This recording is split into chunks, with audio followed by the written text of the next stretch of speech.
का होती रावण से रणधीरम, एक पलक में राज बिराजी, जम के पड़े जंजीरम। भक्ति बिना क्या होते हैं ये भरम रहा संसारे, रति कंचन पाया नहीं रावण चलती बार।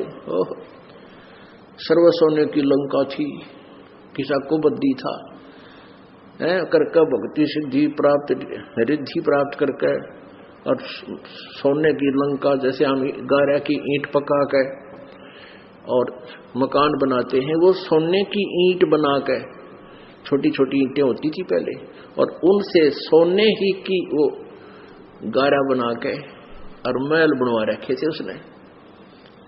इतना धनी था। और आप दौरे मुश्किल से 50-20 ग्राम 20 तोले सोना होगा, थर बुढ़ा बुढ़ा सेठ होगा जिस पर 20-30-40 तोले सोना हो गया। कहते वो रति नहीं लेके गए, ग्राम भी नहीं ले जा सका, तुम कहां ले जा सकोगे और के कला तोड़ दोगे 40 तोले सोने में। ये तो खाम खागा सर दर्द है। सोना तो घर में बना रखना चाहिए आपने, और ना इसको पहनना चाहिए। क्या फायदा कान में डाल लिया, कान नाक में डाल लिया, 36 पंगे कड़े बना लिए। परमात्मा ने इतना सुंदर शरीर दे रखे, इस पर आडंबर करने की कतई जरूरत नहीं। इसे भगवान रुष्ट होता है।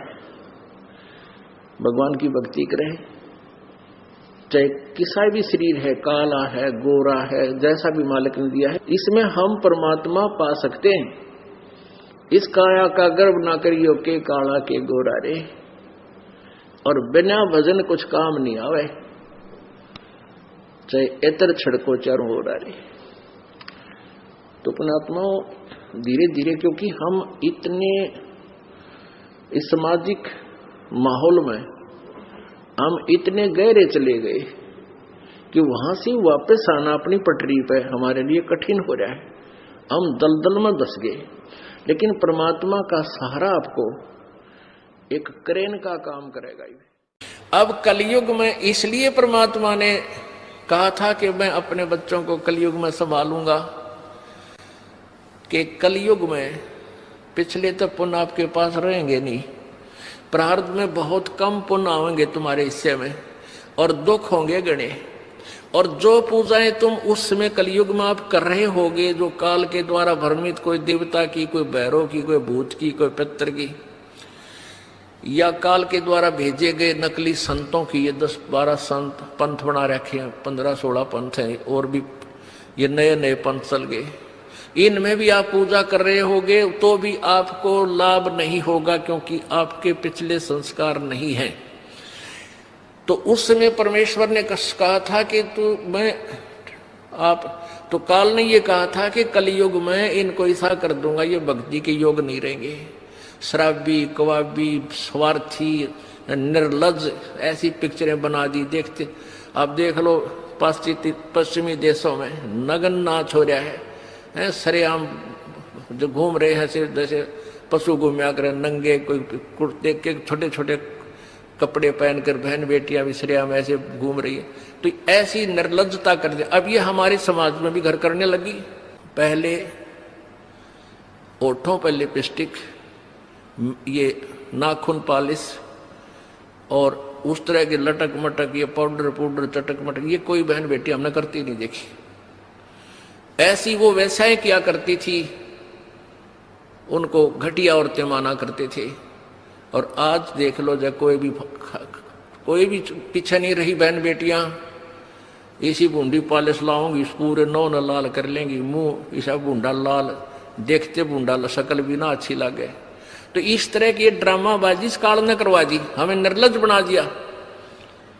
और सरेआम डांस करती हैं ब्याह शादी में, बेटियां नाचे, उड़े बाप नाचे, उड़े बेटी नाचे, उड़े माँ नाचे। अरे थारा गजब। इधर वैसा ही नाचा करती थी कि तो बंद कोठों में, आज सरेआम नचा दिए काल ने हमारे को। हम निर्लज हो गए।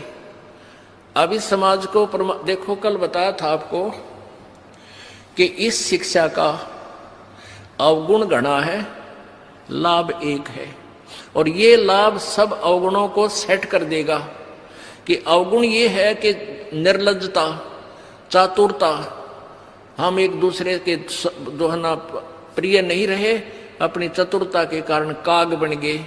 काग क्या करता है कि जैसे कौवा होता है, गधे की चोंच कमर टूटी होती है और उस दुखती उस जख्म को ही दूनी चोंच मार मार कर उससे खाता है। हम इस चतुरता के कारण रिश्वत लेते हैं, किसी का काम नहीं कर अधिकारी रो पैसा लेने के लिए उनको 100 ऑब्जेक्शन लगाकर चक्कर कटाते रहते हैं। कोई 2 का 20 बनाते हैं, सब घी में मिलावट, दूध में मिलावट, सब्जी में, हर चीज में मिलावट। कहते हैं ऐसा इंजेक्शन लगाते हैं बेल का तोरी तड़के इतनी लंबी हो ही पावे।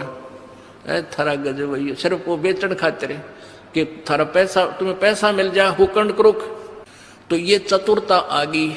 अब डॉक्टर लोग देख लो, सभी तो नहीं हुआ करते लेकिन 80% इतना जुल्म करते हैं। 2 रुपये का 100 रुपये मांग ले, 200 मांग ले, कोई टाल नहीं, 500 मांग ले, 1000 गरीब आदमी से।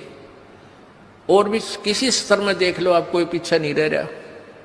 जिसका भी जहां दाव लगता है वो तुरंत डंक मार देता है। जिसके पास कोई मिलावट में रोड करने सथाना नहीं है वो तो करेगा कहां से।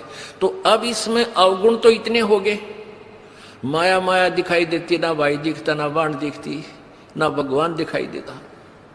और गुण इसमें एक है इस शिक्षा में कि हम अपने सदग्रंथों को स्वयं पढ़कर भगवान पहचान लेंगे। और इस भगवान के पहचानने के उपरांत इस ज्ञान को सुनने के बाद अपने आप ये माया की हवस नष्ट हो जाएगी, क्योंकि हमें पता चल जाएगा कि हमारे 2 नंबर के काम जुड़ सकता, पैसा नहीं रह सकता, क्योंकि हमारे भाग्य में नहीं है। और भाग्य से ज्यादा ले लिया तो ना जाने किस प्रकार जाएगा। एक भक्त ने